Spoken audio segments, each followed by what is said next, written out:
Commissioner is biased at some stage, but the argument, as you all aware, the argument is going on from last 3 days. That single instance, the defendant number 4 is unable to clarify at what stage and then how the Advocate Commissioner was biased. It was just a delay tactic. The order of Honorable High Court of Allahabad was time and again challenged by them in the trial court. It is completely irrelevant. The procedural law can't permit anyone. The procedural law can't permit me to raise such plea, which is already decided by Honorable High Court of Allahabad. How could it be challenged before the Banaras District Court? So you are confident that Advocate Commissioner is going to continue? Advocate Commissioner will continue the proceeding, or in a single, we also request the court itself move to the location and conduct Advocate Commission. So any other further pre-planned or assumed to be made objection can be removed automatically. The other important point is that last time Muslim side said that there is no specific mention that mosque के अंदर जाकर के सर्वे करना है, मस्जिद के अंदर जाके सर्वे करना है. उसके बाबत भी आप लोगों ने कोर्ट से कहा कि कुछ स्पेसिफिक क्लैरिफिकेशन कर दीजिए. Look, 26th April 2021, the Honorable Trial Court made an order in which it is clarified that red zone can be permitted for Advocate Commission. And Advocate Commission can reach there and complete the videography and submit its report on 10th May. Okay.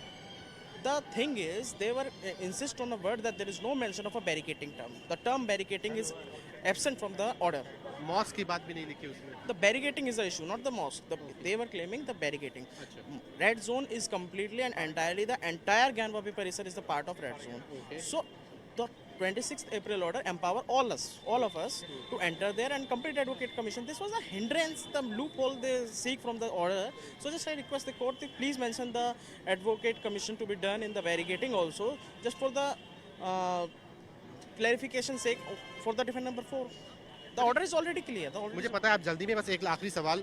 बहुत सारी बातें बाहर निकल करके आ रही हैं. पुराने लोग आके कह रहे हैं कि हमने 30 साल पहले सर्वे किया था, फोटोग्राफ्स वहाँ पे मिली. जो 2.5 घंटे का सर्वे ऑन डे 1 आप कर पाए थे, legally speaking how strong those evidences were and what was in terms of those evidences which you can share with us? Look, I can't share anything with you, but I can say a mere statement that whatever was there, it was commensurate to my case. Okay. Yes. So that has made your case strong. Yes. Okay. So that was Shivam Gaur, who says, who is going to the court just to get this verdict, and he is pretty confident that the court ruling is going to be in their favor. With video journalist Bimbadhar, Pranshu Mishra at Varanasi Court for CNN News 18. बाबू आप बताइए, आपने तो बहुत समय देखा है, ये तो विवाद चल रहा है, इसके बारे में क्या प्रतिक्रिया आपकी? देखिए, विवाद तो अयोध्या का भी चल ही रहा था. कोर्ट का फैसला आने के बाद ही हम लोग कुछ करते हैं. हिंदू और मुसलमान भाई भाई हैं. जैसा कोर्ट करेगा हिंदू मुस्लिम दोनों को मानना चाहिए. उस मस्जिद में जाके आप देखेंगे तो जो पीछे की दीवार है पूरा हिंदू कंस्ट्रक्शन है. वो स्ट्रक्चर पूरा का पूरा हिंदू है, एम्बलम हिंदू रिलीजन से रिलेटेड हैं और उसी के ऊपर मस्जिद को बनाया गया है. ये पूरी हिस्ट्री मालूम है सबको कि कैसे बना है. औरंगजेब ने तोड़ा, उसने बनवाया. देखिए, विकास हो रहा है चारों तरफ. विकास के नए आयाम जोड़े गए हैं और विकास की परिभाषा अब बनारस से और काशी से शुरू होकर पूरे विश्व में जा रही है.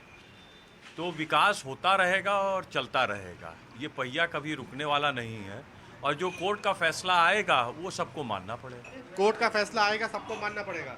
यस, मानना पड़ेगा. लेकिन ये विवाद है, इससे लगता है कि बनारस के लोगों के बीच में कुछ आपको नहीं समझ में आ रहा है कि औरंगजेब ने बनवाया है ज्ञानवापी. ये बाबा भोलेनाथ बनवाए हैं. बोलिए, औरंगजेब बनवाया है कि भोले बाबा बनवाए? मंदिरों को तोड़ के मस्जिदें बनाई गई है, लेकिन जो मामला अदालत में चल रहा है उस पर किसी प्रकार का विवाद नहीं करना चाहिए. जो न्यायालय फैसला दे उसको सभी को मानना चाहिए.